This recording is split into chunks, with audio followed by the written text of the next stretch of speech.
give you a phrase that I think is vitally important. Jot this one down. This is really how it gets better.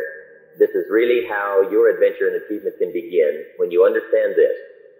The major key to your better future is you. Sure, a good company will help, and if the company's got good products, that'll help. If they've got good literature, that helps. If they've got good films, that helps. If they've got training programs, that helps. If they've got good leadership, that helps. If the weather's good, that'll help. If you've got fairly decent neighbors, that'll help.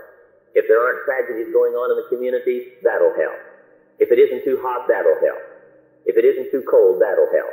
Okay, there's a lot of things that'll help, but they all play a minor role. Here's what really counts. What really counts is you. And Bill Bailey gave me another phrase I have never forgotten. I have used it. I have written it down. I've put it where I could see it every day. For things to get better, you got to get better. For things to change, you got to change. So the major key to your better future is you. The magic is not in the corporation. The magic is not in the marketing plan. The magic is not in the film. The magic is not in the product. The magic is not in the training. The magic is not in the incentives. Let me tell you where the magic is. The magic is in you. The magic is inside. The magic is in a handshake. The magic is in a smile. The magic is in determination. The magic is in excitement. The magic is in compassion, caring, sharing. The magic is in strong feeling. See, that's what starts to make all the difference. That's what starts to change everything. Let me tell you this about your future getting better. Guy says, well, guys, I hope things will get better. I'll tell you what, he'll always be poor. Because, see, it isn't going to get better. I used to always hope things would change, right? I kept hoping the next election, guys, things will surely change then, right? Things will change. Something will change. Something will be better. But I found out, finally, that is not true. It is not going to get better. It isn't going to change. Let me tell you how it's going to be. It's going to be about like it's always been. That's about how it's going to be. About like it's always been. Wet every spring, hot every summer, cold every winter. Sometimes the wind will blow and sometimes it'll be still. Sometimes it goes well, sometimes it gets in reverse. Sometimes people will delight you, sometimes they will disgust you. Sometimes it storms, sometimes it's calm. The tide comes in, the tide goes out. The daylight hours show up, and then it turns dark. See, it's going to be about like it's always been. But for your future to get better, you got to change. You've got to grow. You've got to get better. See, I did like a lot of people. I used to blame everything outside for all of my problems. People used to often say to me, Jim Rohn, how come you can't do better for your family? You seem to be intelligent. How come you're broke? Got no money, can't even pay your bills on time. If you used to miss 3 paychecks, you'd be in financial trouble. What's wrong with you? Now, if you'd have heard that as often as I did, you'd have probably did what I did about it. I finally came up with this list of reasons why I wasn't doing well. The weather. I used to blame the weather. Things like the weather. Several months there last winter was really tough. You think you could have done so well? You should have been here last winter. Last January, I was raised up in Idaho. And I blame the snow, rain, sleet, ice, slick roads. How can you get out when the roads are slick? January was really tough. And then I had things on my list like, my parents were poor. What kind of a start's that? Right? Nobody handed me any fortune. And I was raised in the wrong part of the country for great economic advantage. I was raised in a little farm town up in Idaho, and I didn't even have a complete formal education. I didn't have any degrees, get the big money. And a long list of negative relatives always putting me down. And cynical neighbors live around here you wouldn't believe. They wouldn't go across the street to help anybody. They hardly know who lives next door, just selfish, looking out for themselves. Won't loan you money or nothing. That's a pretty good list for being being broke, isn't it? Can't pay your bills on time, got no money left over. I thought it was a darn good list. I'd been working on it for years. Then one day I found out it's not what happens that determines the quality of a man's life.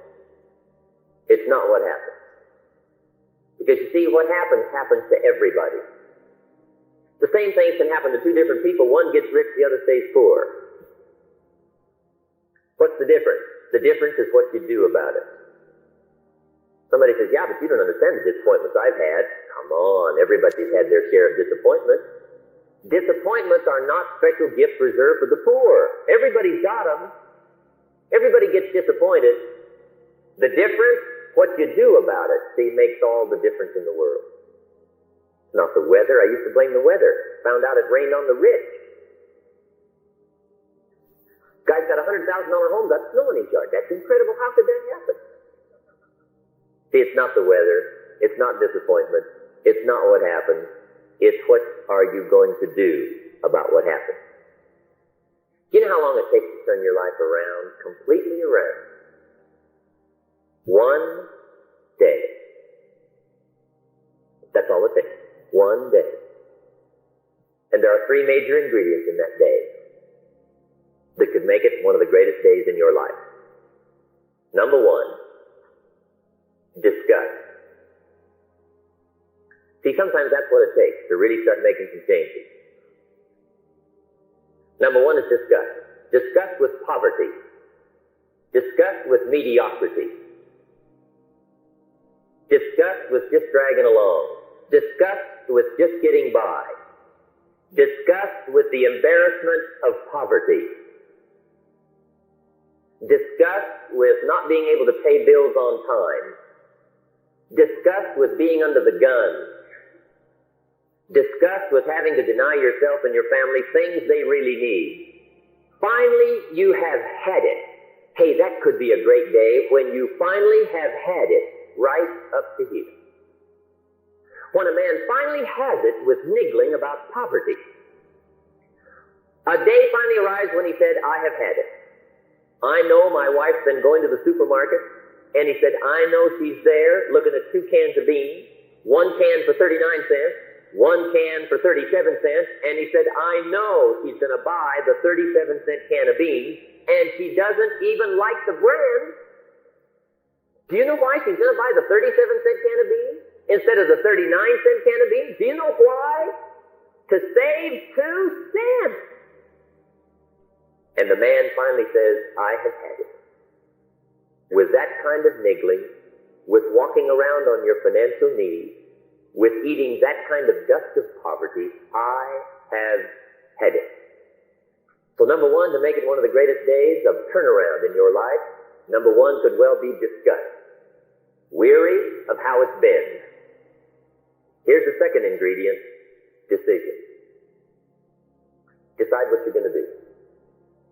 If you're going to do something different, decide and get on with it. Make a decision. There's nothing that can turn your life around like a strong decision. Sometimes you've got to take a decision, and especially if you want to get on with change, you have got to learn to make quicker decisions. Let me tell you what indecision is. Indecision is one of the greatest seeds of opportunity. Indecision will steal you blind. Indecision will rob your bank account. After a while, it can become a disease. Indecision can become a disease. And pretty soon the guy knows he's got the disease. He says, well, I know I'm on the fence. But he says, what if I get off on the wrong side? Listen, here's the tragedy with sitting on the fence. While you sit on the fence, the clock keeps ticking. And see, a man's life is used up at the tick of the clock.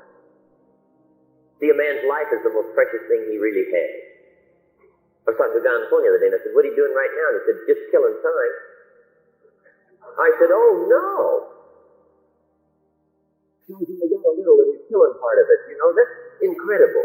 Don't do that. Make the minutes count. Make the hours count. That's why you should learn to make decisions as quickly as possible. See, after a while, just get off the fence. It doesn't really matter what side. Just get off. Right? Because remember, a life full of adventure in achievement is a life full of many decisions. The ones that turn out to be wrong give you better experience to make better decisions. So remember, don't see how many decisions you can get out of. See how many you can get into. Learn to speed up the decision-making process. It will add years to your life. So the first ingredient is discuss. The second ingredient is decision. The third is action. In the final analysis, you've got to act. You can go through all the other things, but in the final analysis, to move off dead center, to change direction, you've got to act. So see, this is where it all comes from. Personal growth. For things to change, you got to change. For things to be better, you got to be better. You got to grow. And don't blame everything outside. Start looking inside for the answers. Bill Bailey said, one time, the man cried to the universe, "Give me more time."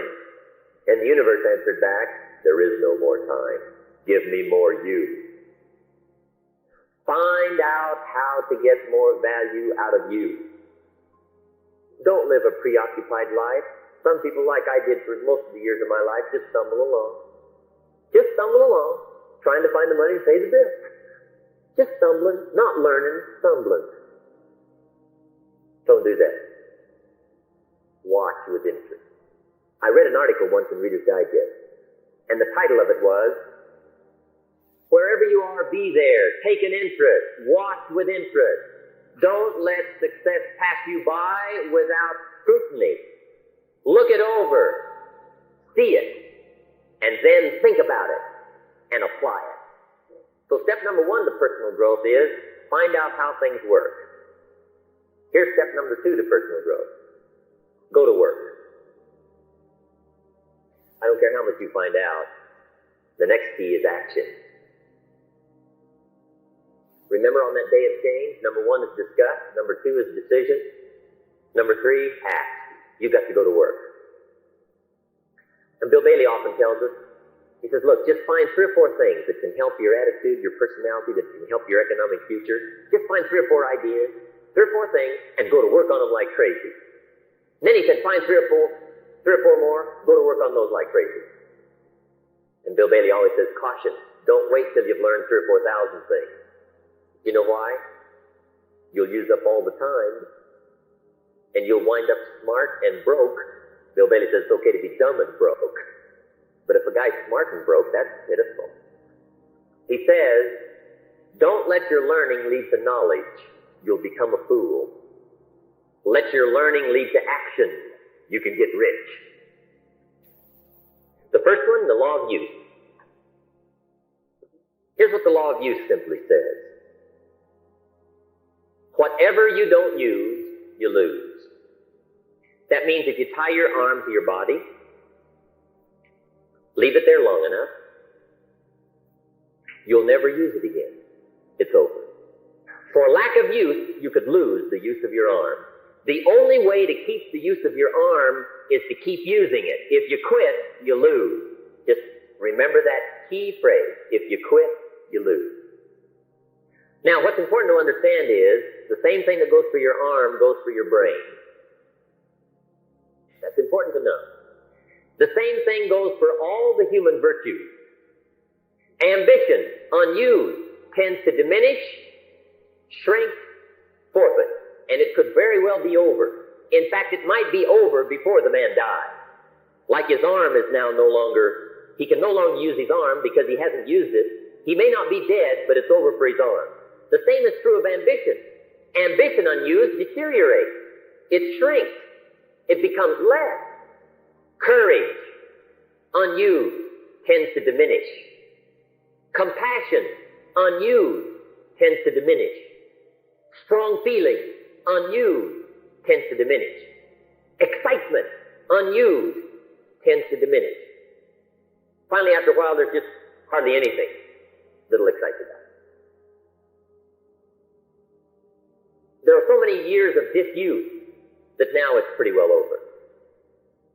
So here's what it pays to do. Take inventory constantly.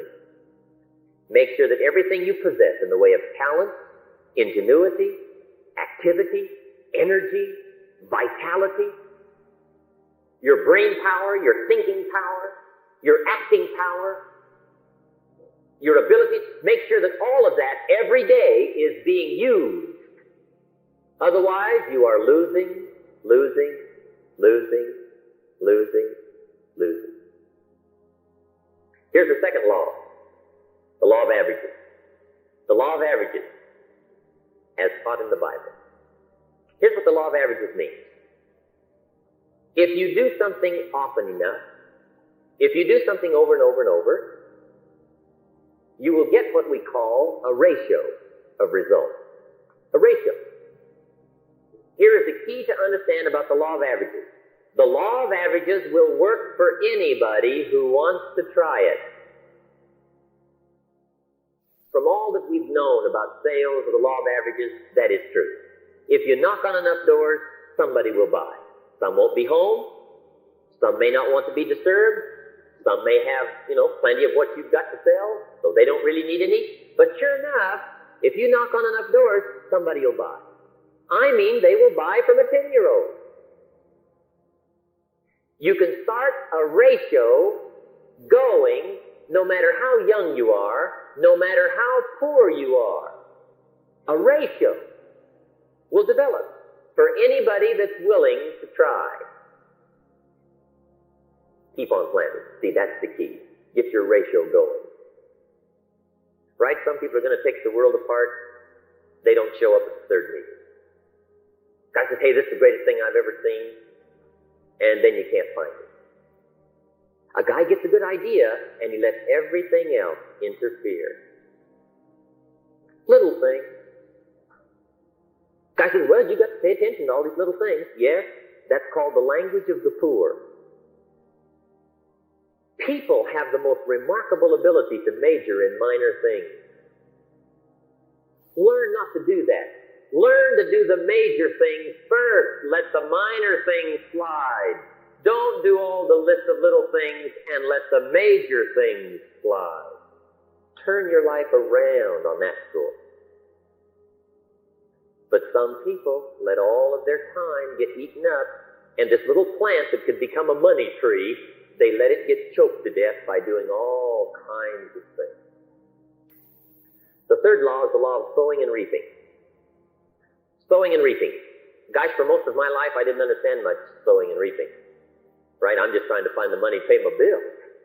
When am I going to study sow and reap? Okay, here's what it simply says. A little Bible law here that says this. Whatever a man sows, he reaps. Sounds kind of blunt and simple, but that's the way it's stated.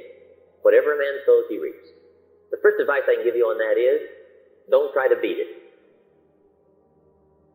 You might as well try sitting on the sun in the morning, keep it from coming up. You'll have better luck. And a lot of these things aren't up for majority vote. Okay, that's good information. You plant pumpkin seeds, you don't get thistles. Okay, Mother Nature won't pull tricks on you over in the corner snickering, pushing you thistles, and you planting pumpkin seeds. He won't do that. A guy can pretty well tell how things are going to work out if he plants with intelligence the 16 hours he's awake. Learn how to invest yourself. That's the key phrase. Learn how to invest you.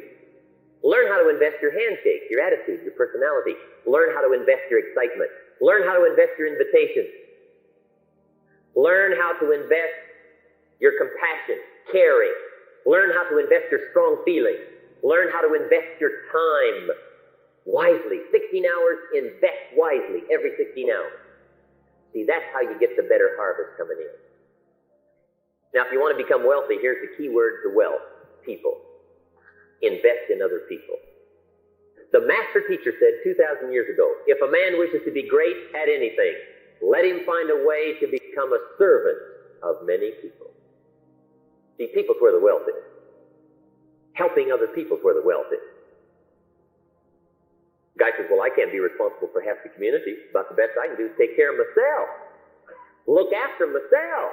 Work hard. Pay my bills. Not be a burden on anybody. take care of myself. That's about the best I can do. That's a poor man talking. Always will be poor. And his life will not be much of an adventure and achievement. Here's where you can really get going or get in trouble. The way you think.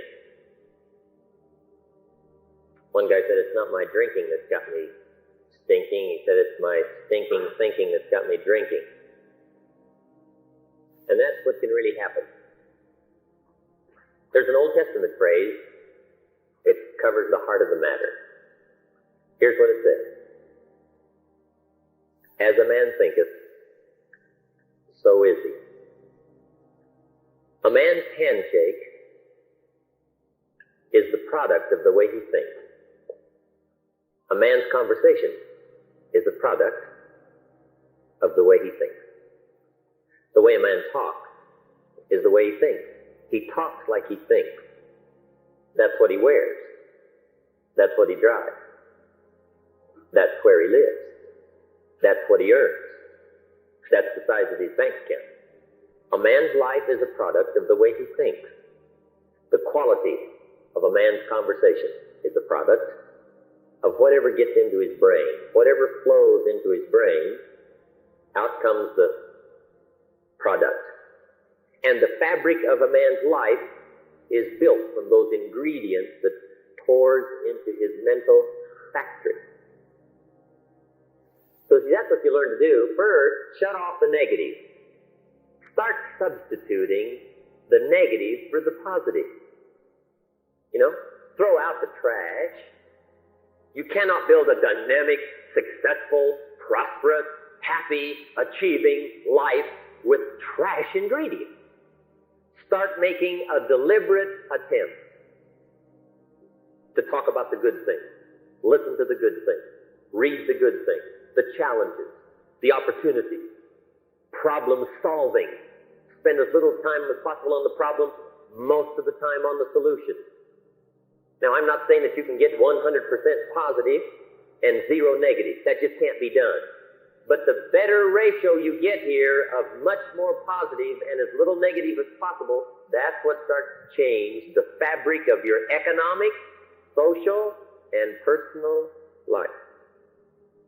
If you keep this positive flow coming in here, some ingredients out of this positive flow can make absolute major changes in your life. Right? That's why you keep this positive flow coming in.